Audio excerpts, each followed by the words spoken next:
जय श्री राधे, जय श्री कृष्ण। एक बार फिर स्वागत है आपका तुलसी टीवी के इस विशेष प्रोग्राम में, जहां हमारे साथ में हैं परम पूज्य प्रातस्मरणीय युग दृष्टा प्रेमावतार श्री चैतन्य पुरी जी महाराज, जिनके चरणों में आज हम बैठ कर के जानेंगे जीवन के वो उपाय, जिन उपायों को करके जिस शंका के समाधान से हमारा जीवन निरंतर प्रगति और उन्नति की ओर अग्रसर होगा। प्रिय श्रोताओं, बार बार संत महापुरुष आपको बताने का प्रयास करते हैं कि किस प्रकार से आपको जीवन जीना चाहिए, किस प्रकार का जीवन आपके मानवता के हित में होगा, किस प्रकार के जीवन से आप संत और महापुरुषों के चरणों से जुड़ पाएंगे। तो एक बार पुनः पूज्य महाराज श्री के चरण कमलों में प्रणाम। और ये मेरा सौभाग्य है कि बार बार आपके दर्शन का सौभाग्य मुझे मिल रहा है और साथ में श्रोताओं को भी। तो महाराज श्री आपके चरणों में कोटि कोटि वंदन करते हुए मैं एक निवेदन करना चाहता हूँ। आज किसी को हम अगर कहते हैं कि तुम पूजा करो, तुम प्रभु का ध्यान करो, तो वो एक ही बात कहता है कि महाराज करना तो चाहता हूँ, इच्छा तो है, लेकिन मन मेरा उसमें नहीं लगता। और मन न लगना ये बहुत अच्छी बात नहीं है, ये बहुत बड़ी बीमारी भी है। बहुत लोगों की समस्या है ये। जी जी जी। और भगवान ने गीता में कहा मन एवं मनुष्याणाम कारणम बंध मोक्षय, कि ये मन ही बंधन का और मोक्ष का कारण है। हम ध्यान लगाना चाहते हैं प्रभु के चरणों में, लेकिन लग नहीं पाता। महाराज श्री, मैं आपके श्री चरणों में ये निवेदन करता हूँ और जानना चाहता हूँ कि ध्यान कैसे लगाया जाए। ब्रज भूमि में जी। आप ये दिव्य संदेश ले रहे हैं। मैंने ये अनुभव करके देखा, हमारे महापुरुषों ने अनुभव करके देखा कि ध्यान की एकाग्रता के लिए भी ब्रज गोपांगनाओं से बढ़कर के दूसरा और उदाहरण नहीं मिलेगा। लेकिन हमने कहीं पर नहीं सुना कि ब्रज गोपांगनाएं बैठती थी, आंखें बंद करती थी, पद्मासन लगाती थी, ओम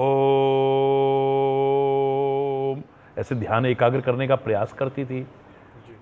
मैंने नहीं सुना कहीं, और आपने भी नहीं सुना होगा। नहीं। आखिर ऐसा क्या था कि ध्यान की एकाग्रता के लिए उनसे बड़ा कोई दूसरा उदाहरण नहीं है, जबकि उन्होंने कभी ध्यान लगाने की कोशिश नहीं की। जी। तो ध्यान का सरलतम और श्रेष्ठतम मार्ग अगर मैं आपको बताना चाहूं तो एक शब्द में बताऊं, वो है प्रेम।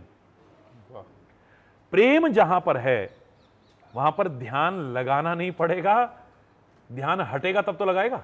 जी जी। झूठे प्रेम का भी एहसास कहीं पर हो जाए, क्योंकि आज लोग वासना में संबंधों को प्रेम समझ बैठते हैं, जी। स्वार्थ में संबंधों को प्रेम समझ बैठते हैं, साथ रहते रहते कोई लगाव पैदा हो गया उसको प्रेम समझ बैठते हैं, कोई आकर्षण विशेष से जो मन में उपजा हुआ भाव है उसको प्रेम समझ बैठते हैं। ये प्रेम को अपमानित करना है।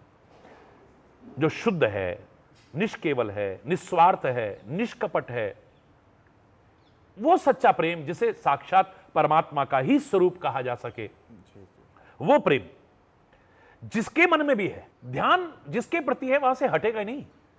जैसा मैं कह रहा था कि झूठा एहसास भी हो जाए झूठे प्रेम का, जी, तो रात दिन उसी के बारे में आदमी सोचता रहता है, उसी के ख्यालों में डूबा रहता है, जैसे तैसे उसे पाना चाहता है। तो जब सच्चा प्रेम हो जाएगा तो ध्यान हटेगा ही नहीं, तो ध्यान लगाएंगे क्या? गाय दोती हैं तो कृष्णा, गोबर उठाती हैं तो कृष्णा, चारा डालती हैं तो कृष्णा, बच्चों को स्नान कराती हैं तो कृष्णा, आंगन लीपती हैं तो कृष्णा, दूध दही बेचने जाती हैं तो कृष्णा, भोजन बनाती हैं तो कृष्णा, परोसती हैं तो कृष्णा। वह कृष्ण के अलावा कुछ है ही नहीं। ध्यान एक क्षण को हटता ही नहीं है। हां, प्रेम की इस उच्च अवस्था तक अगर प्रारंभ में आप न पहुंच पाए, क्षमा चाहते हुए कहूंगा, क्योंकि प्रेम न बाड़ी उपजे, प्रेम न हाट बिकाए।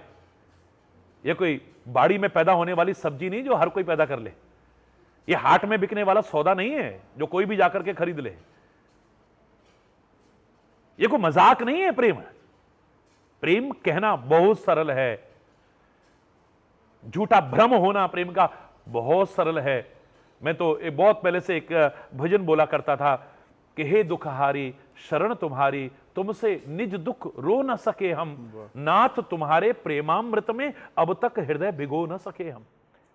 आपके प्रेम रूपी अमृत में अब तक अपने हृदय को भिगो नहीं पाए। लोग सोचते हैं हम आपके बहुत प्रेमी हैं, हमारा मन भी कहता है हम आपसे बहुत प्रेम करते हैं, लेकिन प्रेम मजाक नहीं है, कोई इतनी छोटी चीज नहीं है।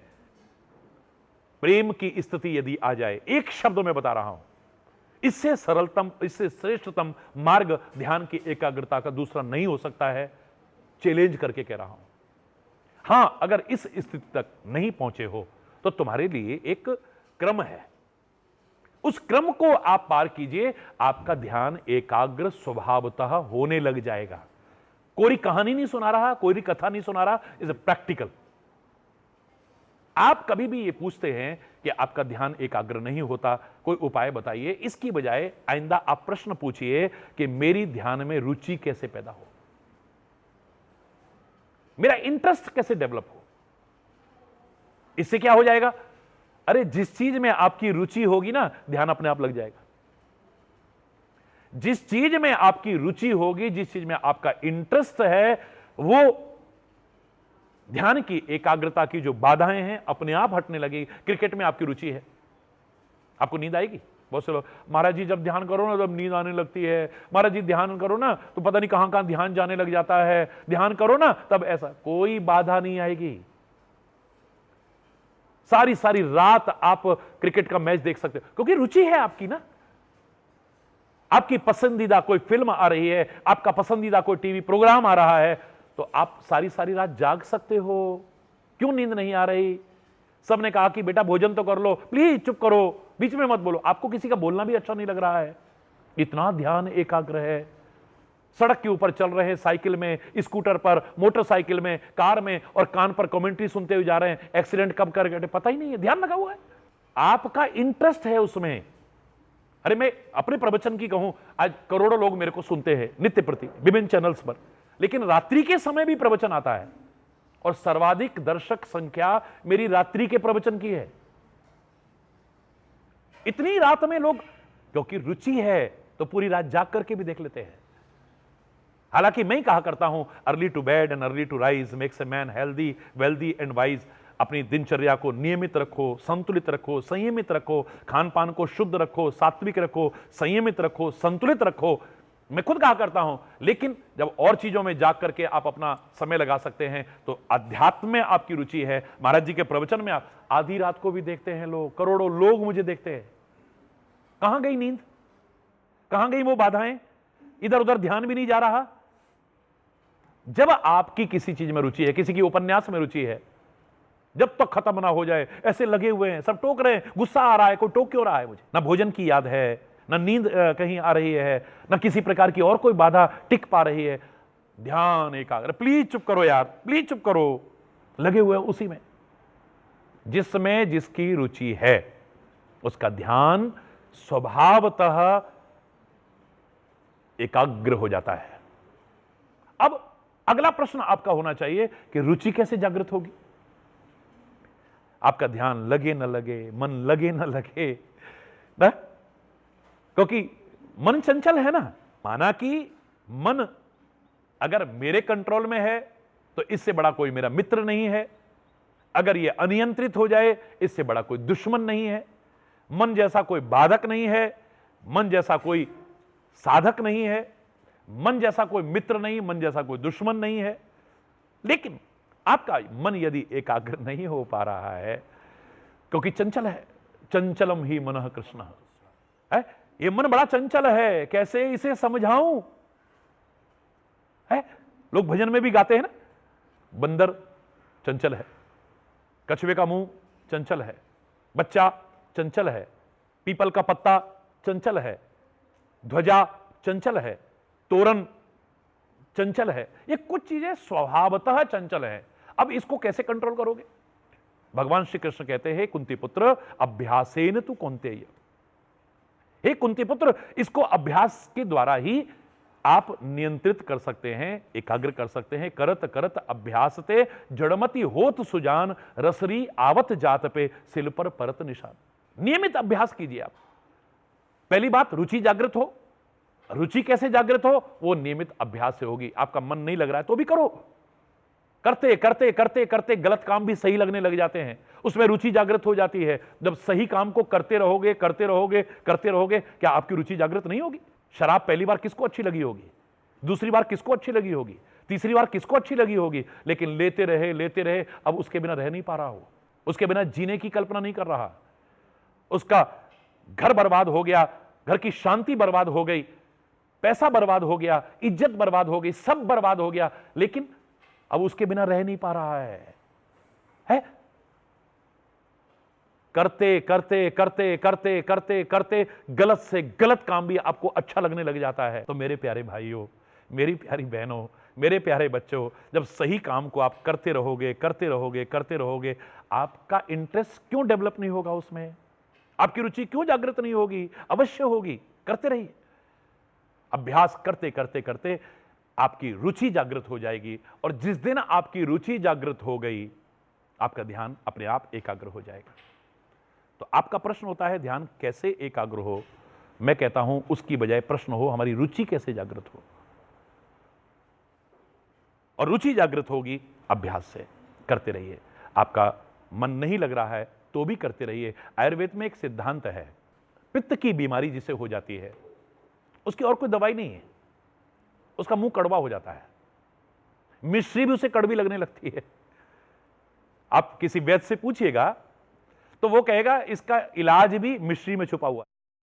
बोले मिश्री लेते रहो लेते रहो लेते रहो, जब आपको मीठी लगने लग जाए समझो आपकी बीमारी चली गई। सरलतम मार्ग बता रहा हूं, सहज मार्ग बता रहा हूं। पहला मैंने आपसे कहा प्रेम। ध्यान हटेगा नहीं जो ध्यान लगाओगे, अन्यथा अभ्यास करो। अभ्यास के द्वारा आपके अंदर रुचि जागृत होगी, और जिस दिन रुचि जागृत हो गई आपका ध्यान एकाग्र हो जाएगा। महाराज जी के द्वारा प्रेम की पराकाष्ठा, यदि प्रेम निरंतर तुम्हारे हृदय तक है तो कभी भी मन इधर उधर डोलेगा ही नहीं, ना कहीं खोजने का प्रयत्न करेगा, क्योंकि उसके पास है और खोज लिया है। और खोजा वैसे वही जाता है जो अपने से खोया है। जब खोया ही नहीं तो खोजा क्या? परमात्मा को प्रेम ही प्यारा लगता है, और प्रेम तुम्हारे पास है तो फिर भटकने की आवश्यकता ही क्या है? बाबा जी ने जो हमें मार्ग दिया है इसे सहजता से अपने हृदय तक आने दें। और रसराज जी महाराज जी बहुत अच्छा, बहुत बहुत आनंद आया। एक छोटी सी शंका है महाराज श्री, कहते हैं प्रेम प्रेम सब कोई कहे, प्रेम न जाने कोई। तो महाराज श्री, प्रेम के कई रूप हम देखते हैं। माँ भी बच्चे से प्रेम करती है, और संसार में जैसा कि आपके श्री मुख से श्रवण किया कि संसार में भी लोग प्रेम करते हैं। स्वार्थ में प्रेम, उस स्वार्थ के कामनाओं को, वासनाओं को प्रेम का एक नाम दे देते हैं जी। तो वास्तविक में प्रेम की परिभाषा क्या है, जिस प्रेम के द्वारा हम अपना आत्मकल्याण कर सकते हैं? जी जी, जी, जी, जी। प्रेम के लक्षण बताए जा सकते हैं जी जी। प्रेम की अभिव्यक्ति के विभिन्न ढंग बताए जा सकते हैं जी। लेकिन प्रेम को सीमित शब्दों में बांधने की कोशिश करना शायद अल्पज्ञता का परिचय होगा। बहुत कुछ लोगों ने प्रेम के बारे में लिखा, और 1978 में मैंने प्रेम के संबंध में लिखना शुरू किया, बहुत कुछ पढ़ने के बाद, और मुझे लगा कि मैं उससे आगे लिख रहा हूं। 250 पन्ने रंगे हुए हैं जो पुस्तक मेरे पास रखी हुई है, लेकिन अंतिम वाक्य उस पुस्तक का है, लव हैज नो डेफिनेशन। प्रेम की परिभाषा मैंने सोचा मैं दूंगा, बहुत कुछ लिखने के बाद मैंने अंत में लिखा है लव हैज नो डेफिनेशन। प्रेम की कोई परिभाषा नहीं है। जैसे धर्म के लक्षण बताए जाते हैं, 10 लक्षण जो बताए गए हैं धर्म के, धर्म की विशेषताएं बताई जा सकती हैं। धर्म को सीमित शब्दों के मकड़ जाल में फांसने का कोई विद्वान प्रयास नहीं करता है। पहले कहा जो धारण किया जाए वो धर्म है, बोले नहीं, जो धारण करने योग्य है वो धर्म है। फिर नहीं, ये अनेक व्याख्याएं आपको देखने को मिलेंगी, सुनने को मिलेंगी, पढ़ने को मिलेंगी। बिल्कुल ठीक ऐसे ही, क्योंकि प्रेम भी परमात्मा का ही स्वरूप है। तो ये इतना असीम है, इतना अनंत है। जहां तक आपने कहा कि लोग भी प्यार करते हैं, परिवार में भी लोग प्यार करते हैं, वो प्यार का भ्रम है। संसार में आकर के 3 कार्य कीजिए। अगर आप भ्रमित नहीं होना चाहते और दुखी नहीं होना चाहते, धोखा नहीं खाना चाहते, तो 3 प्रयास हैं इस संसार में आकर के। जग की सेवा, खोज अपनी और प्रीति उनसे कीजिए। जिंदगी का राज है ये जानकर जी लीजिए। साधना के पथ पे ये साधन किसी का है दिया, मैं नहीं, मेरा नहीं, ये तन किसी का है दिया। जो भी अपने पास है वो धन किसी का है दिया। मैं इस रचना की और पंक्तियां भी जरूर सुनाना चाहूंगा, फिर बताऊंगा कि अंतिम पंक्ति है। मैं नहीं, मेरा नहीं, ये तन किसी का है दिया। जो भी अपने पास है वो धन किसी का है दिया। देने वाले ने दिया, वो भी दिया किस शान से, और मेरा है ये लेने वाला कह उठा अभिमान से। मैं और मेरा कहने वाला ये मन भी किसी का है दिया। जो भी अपने पास है वो धन किसी का है दिया। जो मिला है वो हमेशा पास रह सकता नहीं, कब बिछुड़ जाए ये कोई राज कह सकता नहीं। जिंदगी का ये खिला मधुबन किसी का है दिया। मैं नहीं, मेरा नहीं, ये तन किसी का है दिया।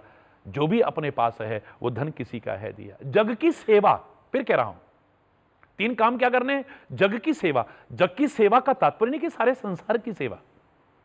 जब कर सको, जहां कर सको, जितनों की कर सको, जैसे कर सको, सेवा अवश्य करनी चाहिए। सेवा कराने का भाव ना हो, सेवा करने का भाव हो हमारा। सेवा भी एक बहुत बड़ा धर्म है हमारा। हर गिरते बड़ा सेवक धर्मो, कैलाश से भी बड़ा अगर कोई धर्म है तो सेवा धर्म है। संसार सेवा के योग्य है। संसार की सेवा करें हम। ये जितने लोग हैं इनकी सेवा करें, जितनी हमसे हो जाए। अपनी खोज करें हम, मैं कौन हूं, क्यों आया हूं, क्या करना चाहिए, जो कर रहा हूं वो सही है या गलत है, वो उचित है या अनुचित है, ये उत्थान करेगा या पतन करेगा, मेरे जीवन का भला होगा या मेरे जीवन का बुरा होगा। संसार की सेवा अपनी खोज और प्रीति उनसे कीजिए। प्रेम करने योग्य मात्र परमात्मा है। परमात्मा के नाते से सबसे प्रेम करो, ये ठीक है, वरना ये दुनिया में प्रेम शब्द के धोखे में लोगों ने धोखे ज्यादा खाए हैं। बचना चाहो तो परमात्मा के नाते तो सबसे प्रेम करना, किसी से विरोध मत करना, किसी से द्वेष मत करना, वरना प्रेम करने योग्य प्रभु है। उनसे प्रेम करो, संसार की सेवा करो और अपनी खोज करो, बड़ा आनंद आएगा। जी महाराज जी, बहुत बहुत बहुत सही और बहुत ही सटीक सुंदर शब्दों में आपने जवाब दिया और श्रोताओं का मार्गदर्शन किया। प्रिय श्रोताओं, वास्तव में यही प्रेम का स्वरूप है। आप प्रेम करिए प्रभु के चरणों में, क्योंकि संसार में अगर प्रेम करने योग्य कोई है तो वो सिर्फ और सिर्फ श्री हरि श्री नारायण परमात्मा के चरण कमल हैं। पूज्य महाराज श्री, संसार में महत्वपूर्ण वस्तुओं की और महत्वपूर्ण विषयों की कोई कमी नहीं है, लेकिन इस संसार में सबसे अधिक महत्वपूर्ण क्या है? बहुत अच्छा प्रश्न है और सभी महत्वपूर्ण है, लेकिन सर्वाधिक महत्वपूर्ण क्या है, ये बड़ा अच्छा वो है। हम जब पर्वतों में जाते थे पूरे भारत की पैदल यात्रा में, तो हमें ऐसा लगता था कि जो चोटी सामने दिखाई दे रही है सबसे बड़ी है, लेकिन जब उस पर चढ़ते थे तो उसके आगे कुछ और दिखाई देता था। उस पर जब जाते थे तो उसके आगे भी कुछ और है, उसके आगे भी कुछ और है, उसके आगे भी कुछ और है। इसलिए संसार में कहा कि अपने आप को पूर्ण समझ बैठना यह भी एक धोखा है। लोग अभिमान कर बैठते हैं, ज्ञान का अभिमान हो जाता है, लेकिन अभिमान का ज्ञान जल्दी से नहीं होता है। या अपना अनुभव बता रहा हूं मैं कि लोगों को ज्ञान का अभिमान तो हो जाता है अपूर्ण जानकारी के बावजूद, और दोष उसका नहीं है, वो सोचता है इसके आगे मुझे दिखाई जो दे रहा है इसके आगे कुछ नहीं है, आगे जब जाएगा तो पता लगेगा इससे आगे भी कुछ है, इसके आगे भी कुछ है, इसके आगे भी कुछ है। तो मेरे प्यारे बच्चों, मेरे प्यारे भाइयों, मेरी प्यारी बहनों, आप संसार में देखते हो और आपको लगता है ये महत्वपूर्ण है, ये महत्वपूर्ण है, ये महत्वपूर्ण है, लेकिन जब सर्वाधिक महत्वपूर्ण की चर्चा आएगी तो जो आप समझ रहे हो वो भी उच्च चोटियों की तरह आपका भ्रम निकलेगा। आप सबसे पहले धन को सर्वाधिक महत्वपूर्ण समझ बैठते हैं भ्रम में, क्योंकि आपने देखा कि धन के बिना ये नहीं हो पा रहा, वो नहीं हो पा रहा, वो नहीं हो पा रहा, वो नहीं हो पा रहा, तो आपने एक भ्रमात्मक स्थिति में मन में धारणा बना ली कि बाप बड़ा ना भैया, सबसे बड़ा रुपया। बाप से यानी माता पिता से, धर्म से, ईमान से, भगवान से, रिश्ते नातों से बढ़कर के आपने धन को महत्व दे दिया। आपकी निगाह में धन ही सबसे बड़ा महत्वपूर्ण है, जबकि धन आवश्यक है, सब कुछ नहीं है। कितनी चीजें हैं जो धन से आप नहीं कर सकते, मैं उनकी सारी लंबी लिस्ट नहीं आपको सुना रहा, आप सब जानते हो। धन से दवाई ला सकते हो, जीवन नहीं ला सकते। धन से पलंग और बिस्तरे ला सकते हो, नींद नहीं ला सकते, प्राकृतिक नींद। धन से आप भोजन पकवान के सामान ला सकते हो, लेकिन भूख नहीं ला सकते, प्राकृतिक भूख। धन से आप नौकर ला सकते हो, सेवक नहीं ला सकते। धन से आप मूर्तियां ला सकते हो, भगवान नहीं ला सकते। धन से आप कथावाचक ला सकते हो, संगीतकार ला सकते हो, लेकिन संत को नहीं ला सकते। आप विचार करेंगे, बहुत लंबी लिस्ट है, लेकिन आपने धन को सबसे महत्वपूर्ण, यहां तक कि जीवन को भी कई बार दांव पर लगा देते हो इस धन को कमाने के लिए। समझदार समझने वाला व्यक्ति कई बार बड़ा मूर्ख नजर आता है, क्षमा चाहते हुए कहूंगा, लेकिन कहूंगा जरूर कि पहले धन पाने के लिए अपने स्वास्थ्य को खोता है और फिर स्वास्थ्य पाने के लिए धन को खोता है। वाह, बड़ा समझदार समझ रहा था अपने आप को। तुमने भोजन क्यों नहीं करा? कई दिन से आंखें लग रही है, तुम क्या करूं, फुर्सत ही नहीं मिल रही है, दुकान पे बिल्कुल इतनी दम मारने की फुर्सत नहीं थी, इतने ग्राहक लगे। काहे के लिए कर रहा है तू? किस लिए कर रहा है? पहले धन पाने के लिए स्वास्थ्य खोया और फिर स्वास्थ्य को पाने के लिए धन खो रहा है। ऐसे ऐसे काम करते हैं लोग जिनमें जीवन तक दांव पर लग जाता है, जीवन पर संकट मंडराने। जीवन जा सकता है, लेकिन क्यों कर रहे हो? अरे साहब, पैसे के लिए सब करना पड़ता है, मरना तो एक दिन है ही। भगवान ना करे कभी कोई बंदूक लगा दे, पिस्टल लगा दे, चाकू की नोक लगा दे, तब क्या कहोगे? मरना तो एक दिन है ही, मार दे, ये नहीं दूंगा मैं तेरे को जो मेरे पास है, तब क्या कहोगे? ना बाबा तू सब कुछ ले जा, मेरा जीवन है तो सब कुछ है। पहले धन महत्वपूर्ण लगता था, लेकिन विचार करोगे तो एक समय आता है धन से ज्यादा महत्वपूर्ण जीवन लगता है। अपना जीवन से बढ़कर के धन महत्वपूर्ण नहीं लगता है। कभी बीमार हो जाएं तो ये नहीं कहेंगे मरना तो एक दिन है ही, पैसा क्यों बर्बाद करना, डॉक्टर साहब चाहे सब बर्बाद हो जाए, सारा पैसा ले लो, लेकिन मुझे बचा लो बस, क्योंकि जीवन है तो पैसा तो फिर भी आ जाएगा। पहले चोटी हमें दिखाई दी धन की, हमने कहा इससे बढ़ के कुछ नहीं है। उसके आगे देखा तो जीवन से बढ़कर के कुछ नहीं है, क्योंकि जीवन है तो पैसा तो फिर भी आ जाएगा। लेकिन आगे जब बढ़ेंगे तो इससे बढ़ के भी कुछ नजर आता है। वो क्या है? सुख। जब सुख नहीं होता, आदमी अत्यंत दुखी हो जाता है, तो ये जीवन भी अच्छा नहीं लगता है। हे भगवान, अब तो मुझे उठा ले। ये किसी सुखी ने नहीं कहा, जो बहुत दुखी हो जाता है वही ऐसा कहता है। अपने जीवन तक को समाप्त करने की कोशिश करता है। आत्महत्या जैसा घोर अपराध, समस्याओं का निदान नहीं है आत्महत्या, लेकिन ऐसा घोर अपराध भी करने की कोशिश करता है। अनेक प्रकार से अपने जीवन के इस दुर्लभ जीवन को समाप्त करने की कोशिश करता है। क्यों? क्योंकि दुखी है। क्या चाहता है? वो सुख चाहता है। इसका तात्पर्य धन से बढ़कर के जीवन, जीवन से बढ़कर के सुख। यदि सुख ना हो तो जीवन भी अच्छा नहीं लगता है, लेकिन सुख से बढ़कर के भी कुछ है। आप वहां पर एक चोटी के बाद दूसरी चोटी, तीसरी चोटी, पांचवी चोटी, पता नहीं कितना, कहीं पर भी चले जाइए, उसके आगे फिर कुछ नजर आएगा। लेकिन मैं जो अब बता रहा हूं, इससे आगे कुछ नजर नहीं आएगा। यह संसार का सबसे महत्वपूर्ण है। सुख से बढ़कर के भी हर आदमी सुख चाहता है। एक आदमी की स्वाभाविक मांग है सुख। सुख न मिल पाया, गलत दिशा में चल करके एक अलग विषय हो सकता है, लेकिन चाहता हर आदमी है।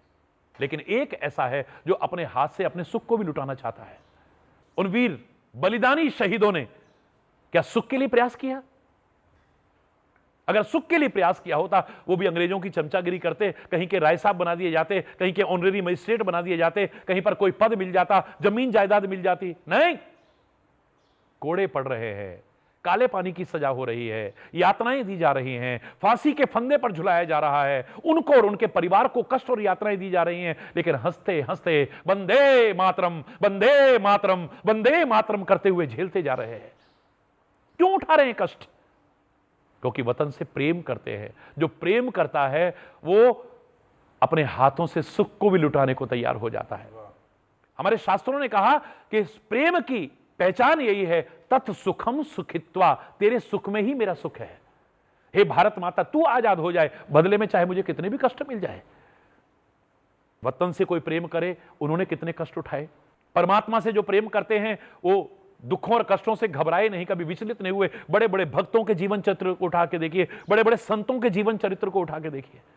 भक्तिमती मीरा भी क्या कहती है, जो मैं ऐसो जानती प्रीति की ये दुख होए, नगर ढिंडोरा पीटते प्रीति न की जो को, हेरी मैं तो प्रेम दीवानी मेरो, दर्द न जाने को। प्रीति की ये दुख होए, लेकिन उस दुख में भी क्या सुख है, क्या आनंद है, ये प्रेम करने वाला ही जान सकता है। भगवान का नाम लेने से क्या मिलेगा? अरे राष्ट्र के लिए बलिदान देने में क्या मिलता है, ये वीर अमर शहीद जान सकते हैं। जिन्होंने बलिदान दिया वही जान सकते हैं। कमल की गंध में आकर्षित होकर के अपने प्राण को फूंकने में क्या मिलता है, ये तो भौरा जानता है। तुम क्या समझोगे? दीपक की शिखा पर, उस लौ पर जल करके क्या मिलता है, ये तो पतंगा जान सकता है। ऐसे ही भगवान के नाम में क्या मिलता है, ये तो भगवान का नाम लोगे तब जानोगे ना। है प्रेम में दुख ही दुख है, कष्ट ही कष्ट है, विरह की वेदना है। हर आदमी उबरना चाहता है, लेकिन प्रेमी डूबना चाहता है। प्रेम में डूब जाऊं मैं, जलना किसी को अच्छा नहीं लगता है, लेकिन विरह की वेदना में जल रहा है, लेकिन उसे क्या आनंद आ रहा है, ये वही जान सकता है जो प्रेम करता है। वो दुख और कष्ट भी उसके प्रेम को विचलित नहीं कर पाते हैं।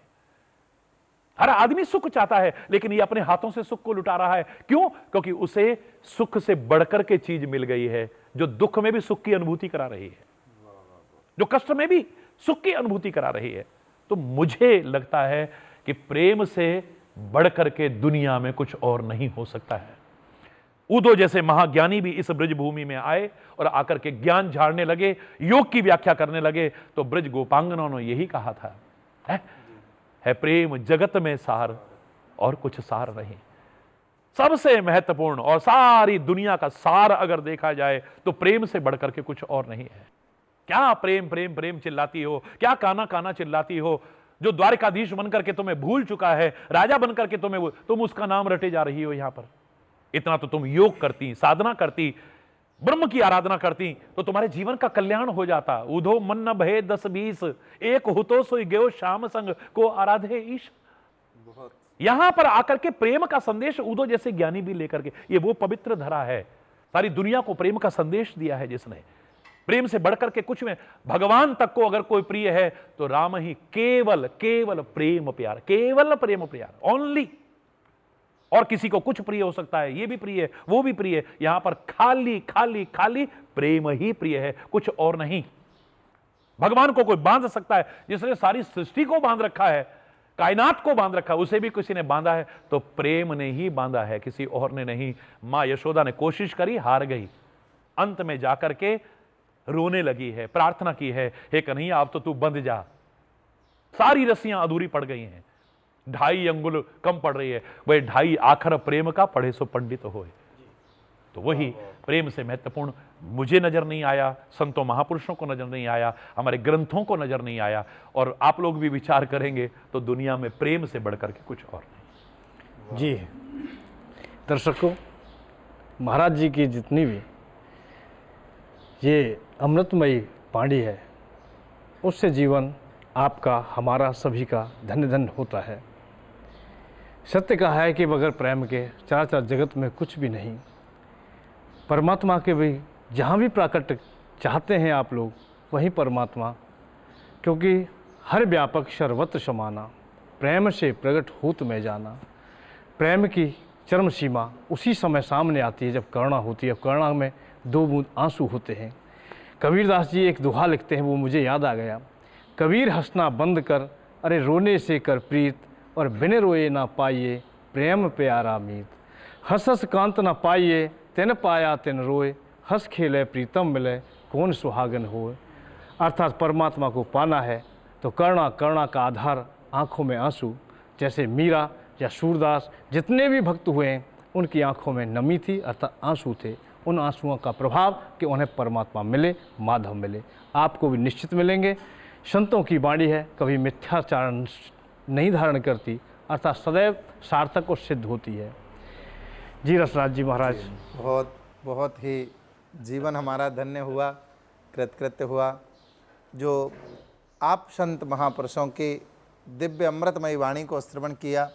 और हमारे तुलसी टीवी के माध्यम से जितने भी श्रोता हमसे जुड़े हुए हैं, निश्चित ही आपको आज बहुत आनंद आया होगा, क्योंकि आज का जो विषय था वो बड़ा ही मार्मिक और बहुत ही दिव्य था। आपने जाना कि सबसे महत्वपूर्ण क्या है, आपने जाना कि इस जीवन में हमें क्या करना चाहिए, आपने जाना कि किस प्रकार से ध्यान लगाना चाहिए। ऐसे ही दिव्य ज्वलंतशील और आपके कल्याण करने वाले दिव्य प्रश्नों के साथ में हम पुनः आपकी सेवा में उपस्थित होंगे। तब तक के लिए देखते रहिए तुलसी टीवी। जय श्री कृष्ण, जय श्री राधे। हरि